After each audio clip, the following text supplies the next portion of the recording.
Good day, all, and welcome to. I've still got dog hair all over my desk and cat hair. The cat likes sleeping on my desk. But anyways, so welcome to another Blu-ray update. Today we're looking at Star Wars: The Complete Saga on Blu-ray. And well, how many different times has the Star Wars saga been released? Well, it's been a lot. The earliest form I actually owned them in was the CEDs, compacted discs, the RCA Select-Division format in the early 80s. I had Empire Strikes Back and Return of the Jedi. Then after that, I had them on beta, actually taped off TV, so just basic versions. Then the original VHS. Then the 1995 THX re-release on VHS. Then in 2007, Lucas put Star Wars back into the theaters, and so I bought them again with extra effects and some extra scenes, so we had that. Then the three prequels, which first, Phantom Menace was only put out on VHS, even though DVD had already been around for a few years, just to cash in late 2001. Phantom Menace was put out on DVD, so bought it again. Attack of the Clones, and then Revenge of the Sith, and then the main DVD re-release in 2005, and now we have them once again on Blu-ray. So take a look at this set, and I might need two hands to take this out, and yes, I will, so I'm just going to pause this for a quick second. Okay, so now I've taken off the sleeve, and the set comes in this little digibook set, and actually I believe you can also get these as a set with the first trilogy or the second trilogy. Well, it's probably worth it to get the whole thing, so we'll just take a look and see what we have here. This thing is loaded with special features. It's got 3 discs. We'll go over that in a minute. So here we have Episode 1, The Phantom Menace. This I hadn't actually watched in about 10 years, and I guess my memory of it had been sullied over time because all I could think was Jar Jar Binks and that kid. So I don't know, I had no desire to watch it again, but I actually recently did a marathon of the Star Wars, and actually I tried not to focus too much on that. And the Phantom Menace, it's actually like, it's not a classic like the first 3 by any means, but it still is a highly watchable movie. It was the same thing with Attack of the Clones. I got a little bit of glare here. Attack of the Clones, this one I hadn't seen since 2002, since it first came out on DVD.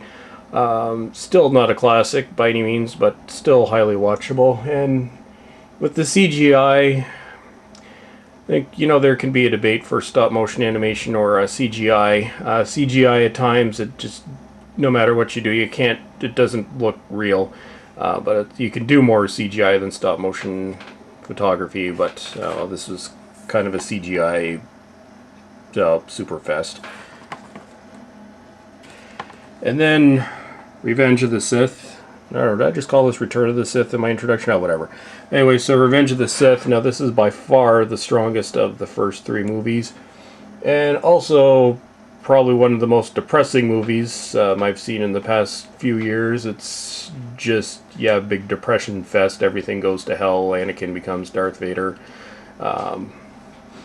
And yeah, you're just not in a happy mood when you finish watching this, but I do think this is a classic with the first 3. It's an excellent movie, and you can make your own judgment on that, but it's by far the strongest of the second trilogy or first trilogy, or however you want to phrase it. And I'd actually watched the first 3 movies back to back over the course of 3 nights, watching one movie a night, and I don't know, I actually found it highly enjoyable. And then I followed that up with the first classic, A New Hope.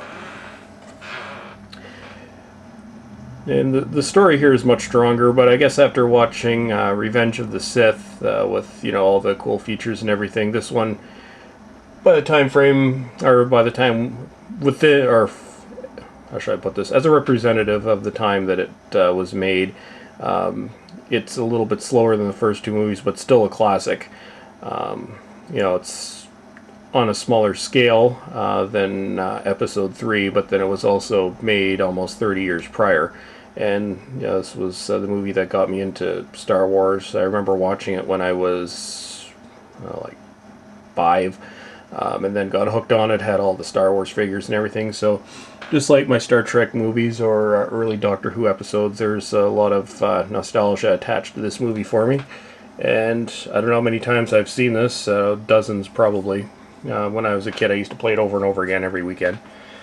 And then what a lot of people consider to be the strongest of the original trilogy or second trilogy, however you want to put it, is Empire Strikes Back. Also a very depressing movie when you look at it. Not quite as depressing as Revenge of the Sith, but that's a debate that can go back and forth, which is the most depressing of the two of them. And then Return of the Jedi, which for original fans, with some of them this falls into the love it or hate it category.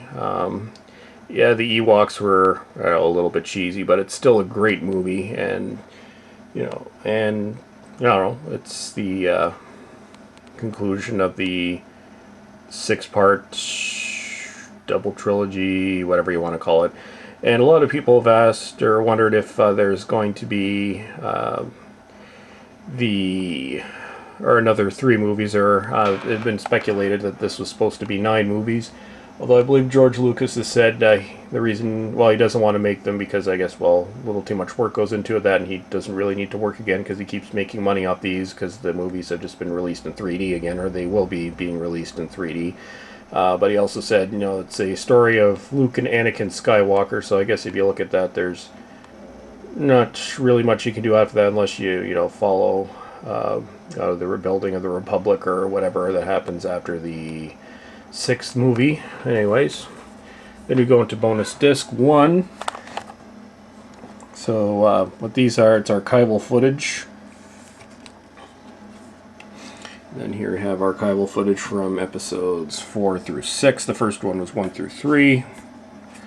Bonus disc 2.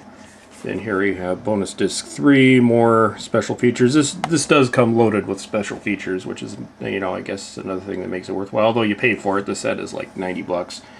And then you've got your little booklets and stuff here. Yeah, it's a pretty cool picture there too.